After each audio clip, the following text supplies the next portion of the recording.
नमस्कार। प्रादेशिक समाचार के साथ मैं पूनम किरकेट्टा। पहले मुख्य समाचार। प्रधानमंत्री नरेंद्र मोदी ने कहा कि किसानों को जलवायु परिवर्तन की समस्या से बचाने के लिए प्राकृतिक और डिजिटल खेती को बढ़ावा दे रही है केंद्र सरकार। राज्य के सभी प्रखंडों में कम से कम एक गांव को गोद लेंगे सार्वजनिक क्षेत्र के बैंक। ग्रामीणों को बैंकिंग सेवाएं कराई जाएंगी उपलब्ध। चतरा जिले में मादक पदार्थों की अवैध तस्करी करने के आरोपियों की संपत्ति की जाएगी जब्त। पुलिस ने शुरू की कार्रवाई। और अंडर 19 क्रिकेट विश्व कप का फाइनल मैच शुरू। ताजा समाचार मिलने तक भारत के खिलाफ इंग्लैंड ने 2 विकेट पर बना लिए हैं 21 रन। और अब समाचारों से पहले जरूरी संदेश। देश के कई हिस्सों में कोविड का संक्रमण तेजी से बढ़ रहा है। हम श्रोताओं से सतर्क रहने और 15 से 18 वर्ष के बच्चों सहित अन्य लोगों को टीके लगवाने में मदद की अपील करते हैं। कोरोना वायरस का नया स्वरूप ओमिक्रॉन चिंता का कारण है। कृपया सुरक्षित रहने के लिए 3 सरल उपायों का पालन अवश्य करें। मास्क पहने, 2 गज की सुरक्षित दूरी बनाए रखें, हाथ और चेहरे की सफाई का विशेष ध्यान दें। कोविड संबंधी किसी भी जानकारी और सलाह के लिए राष्ट्रीय हेल्पलाइन नंबर 011-2397-8046 और 1075 पर संपर्क करें। वहीं राज्य हेल्पलाइन नंबर 104 डायल कर किसी भी समस्या का त्वरित समाधान लिया जा सकता है। प्रधानमंत्री नरेंद्र मोदी ने कहा है कि किसानों को जलवायु परिवर्तन की समस्या से बचाने के लिए सरकार प्रतिबद्ध है। इसके लिए प्राकृतिक और डिजिटल खेती पर जोर दिया जा रहा है। श्री मोदी ने आज हैदराबाद के पतनचेरू में अंतर्राष्ट्रीय अर्ध शुष्क उष्ण कटिबंधीय फसल अनुसंधान संस्थान के स्वर्ण जयंती समारोह का शुभारंभ किया। इस अवसर पर उन्होंने पादप संरक्षण पर संस्थान के जलवायु परिवर्तन अनुसंधान केंद्र और तीव्र उत्पादन उन्नति सुविधा का उद्घाटन किया। श्री मोदी ने कहा कि भारत ने 2070 तक 0 कार्बन उत्सर्जन का लक्ष्य निर्धारित किया है। उन्होंने पर्यावरण की सुरक्षा और जलवायु परिवर्तन से निपटने के लिए महत्वपूर्ण गृह हितैषी जन आंदोलन चलाने का आह्वान किया। प्रधानमंत्री ने आश्वासन दिया कि सरकार खाद्य और पोषण सुरक्षा पर ध्यान केंद्रित कर रही है। उन्होंने कहा कि पिछले 7 वर्षों में कई जैविक किस्मों का विकास किया गया। इसके बाद प्रधानमंत्री ने शमशाबाद के निकट मुंतेचाल में स्टैच्यू ऑफ इक्वलिटी राष्ट्र को समर्पित किया। 216 फुट ऊंची यह प्रतिमा संत रामानुजाचार्य की है, जिन्होंने धर्म, जाति और नस्ल सहित जीवन के सभी पक्षों में समानता पर बल दिया। राज्य के सभी प्रखंडों में कम से कम एक गांव को सार्वजनिक क्षेत्र के बैंक गोद लेंगे। बैंकों द्वारा इन गांवों में तमाम बैंकिंग सुविधाएं उपलब्ध कराई जाएंगी। राज्य स्तरीय बैंकर्स समिति के महाप्रबंधक विक्रम केशरी ने बताया कि इस योजना का उद्देश्य सभी 264 प्रखंडों में कम से कम एक गांव को इस वर्ष मार्च महीने तक बैंकों के सहयोग से 100% सभी मूलभूत बैंकिंग सुविधाएं प्रदान करना है। इस सिलसिले में कौन बैंक कितने गांवों को गोद लेंगे, इसे सुनिश्चित कर दिया गया है। जनजातीय मामलों के केंद्रीय मंत्री अर्जुन मुंडा ने कहा है कि जब हम आजादी की 100वीं वर्षगांठ मनाएंगे, उस वक्त भारत आर्थिक दृष्टि से दुनिया के सबसे सशक्त देशों में शुमार होगा। प्रधानमंत्री नरेंद्र मोदी की सोच के अनुरूप आधारभूत संरचनाओं को बेहतर और मजबूत करने का काम तेजी से चल रहा है। श्री मुंडा ने आज जमशेदपुर में कहा कि केंद्रीय वित्त मंत्री निर्मला सीतारमण ने आगामी 25 वर्षों के भविष्य की जरूरतों को ध्यान में रखकर बजट पेश किया है। उन्होंने कहा कि झारखंड को विकास के लिए केंद्र द्वारा पर्याप्त राशि उपलब्ध कराई जा रही है, जिसका इस्तेमाल राज्य सरकार सुनिश्चित करे।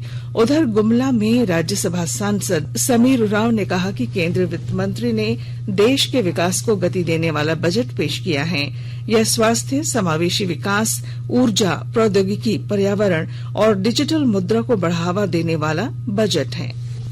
अमृत महोत्सव के तहत आकाशवाणी के साप्ताहिक क्विज में आइए आप भी शामिल हों। आजादी के 75 वर्षों का पर्व अमृत महोत्सव प्रत्येक बुधवार शाम 7 बजे प्रसारित होने वाले प्रादेशिक समाचार के दौरान पूछे गए प्रश्न का सही उत्तर देने वाले एक प्रतिभागी इनाम का हकदार होगा। इसके लिए सुनते रहें आकाशवाणी रांची का प्रसारण।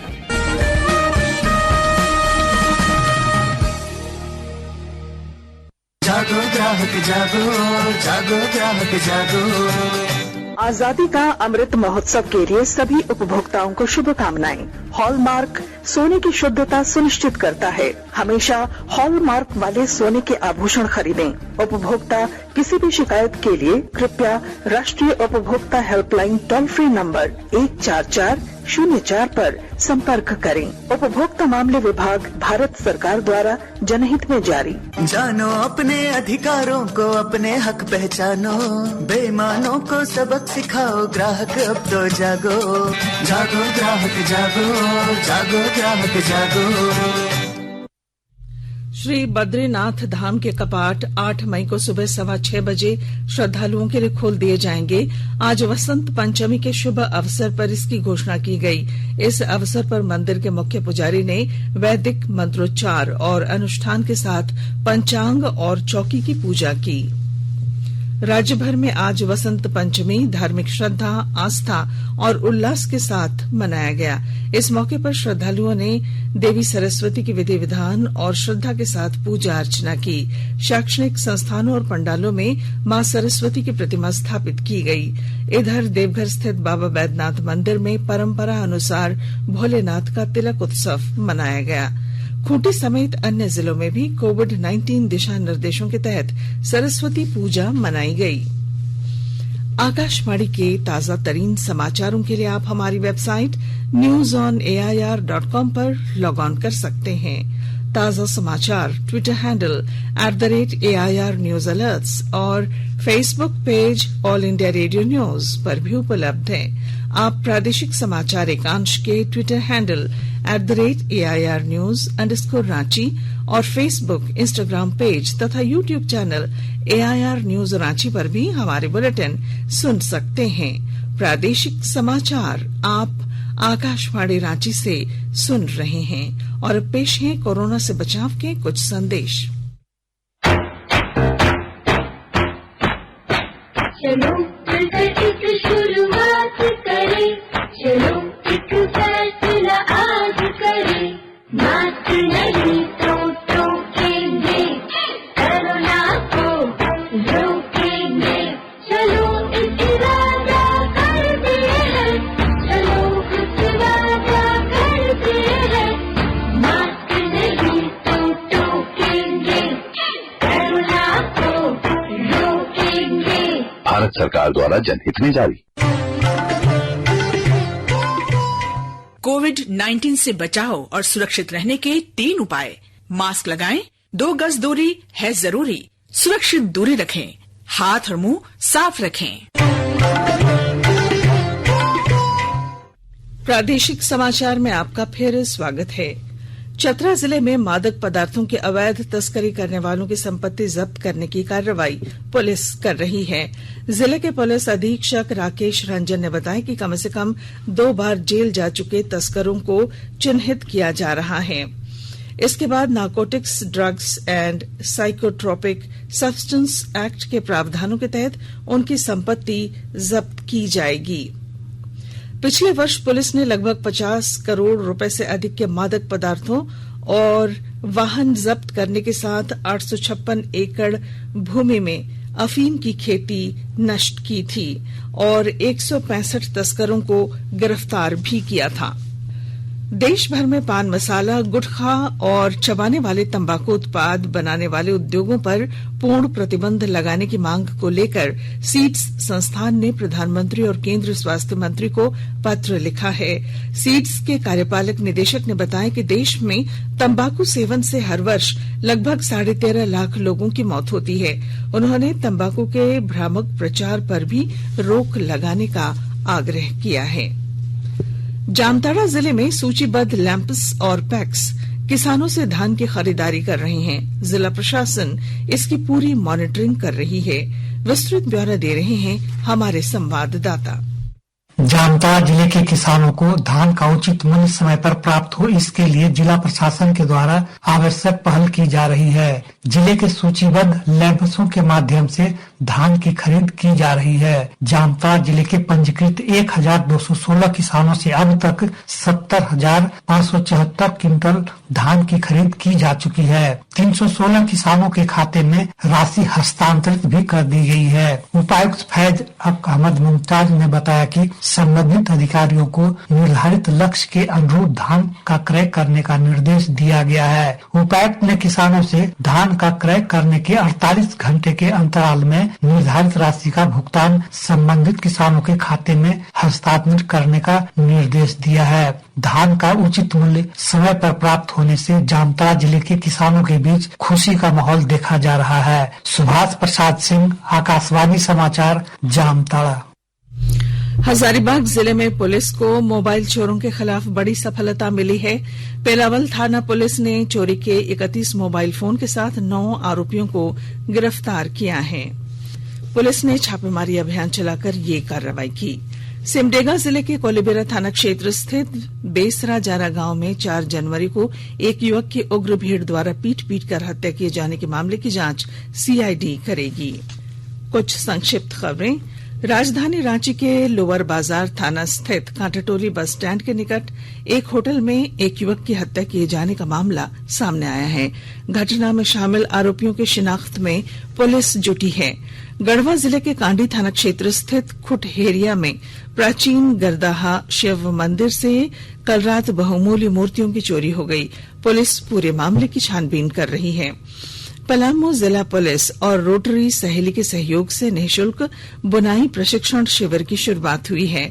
इस मौके पर 38 युवतियों को सिलाई, कढ़ाई और बुनाई किट प्रदान किए गए। गुमला जिले के सदर प्रखंड स्थित अंबेडकर नगर के रहने वाले 2 बच्चों को बिहार के बेहटा में एक ईंट भट्ठे से मुक्त करा लिया गया है। और गोड्डा जिले में आज से जिला स्तरीय क्रिकेट टूर्नामेंट की शुरुआत हुई। अंतर्राष्ट्रीय क्रिकेटर सौरभ तिवारी ने प्रतियोगिता का उद्घाटन किया। भारत और वेस्टइंडीज के बीच 3 मैचों की सीरीज का पहला वनडे कल अहमदाबाद के नरेंद्र मोदी स्टेडियम में खेला जाएगा। सीरीज का दूसरा मैच जयपुर में होगा, जबकि सीरीज का आखिरी वनडे 12 फरवरी को कोलकाता के ईडन गार्डन्स में स्टेडियम में होगा। एक दिवसीय श्रृंखला के बाद 15 फरवरी से 3 मैचों की 2020 श्रृंखला शुरू होगी। 2020 श्रृंखला का पहला मैच कटक में होगा। उसके बाद अगले 2 मैच विशाखापत्तनम और तिरुवनंतपुरम में क्रमशः 18 फरवरी और 20 फरवरी को होंगे। Under 19 cricket. अंडर 19 क्रिकेट विश्व कप का फाइनल मैच आज भारत और इंग्लैंड के बीच खेला जा रहा है। वेस्टइंडीज के नॉर्थ साउंड स्टेडियम में अब से थोड़ी देर पहले शाम 6:30 बजे मैच शुरू हुआ। टॉस जीतने के बाद पहले बल्लेबाजी करते हुए इंग्लैंड ने ताजा समाचार मिलने तक 2 विकेट पर 35 रन बना लिए हैं। भारत के लिए दोनों विकेट रवि कुमार ने लिए। भारतीय टीम लगातार चौथी बार टूर्नामेंट का फाइनल खेल रही है, जबकि 5वीं बार खिताब के लिए मैदान में उतरी है। और अब बुलेटिन के आखिर में मुख्य समाचार एक बार फिर। प्रधानमंत्री नरेंद्र मोदी ने कहा कि किसानों को जलवायु परिवर्तन की समस्या से बचाने के लिए प्राकृतिक और डिजिटल खेती को बढ़ावा दे रही है केंद्र सरकार। राज्य के सभी प्रखंडों में कम से कम एक गांव को गोद लेंगे सार्वजनिक क्षेत्र के बैंक। ग्रामीणों को तमाम बैंकिंग सेवाएं कराई जाएंगी उपलब्ध। चतरा जिले में मादक पदार्थों की अवैध तस्करी करने के आरोपियों की संपत्ति की जाएगी जब्त। पुलिस ने शुरू की कार्रवाई। और अंडर 19 क्रिकेट विश्व कप का फाइनल मैच शुरू। ताजा समाचार मिलने तक भारत के खिलाफ इंग्लैंड ने 2 विकेट पर बना लिए हैं 35 रन। और इसके साथ ही आकाशवाणी रांची से प्रादेशिक समाचार का ये बुलेटिन समाप्त हुआ। नमस्कार।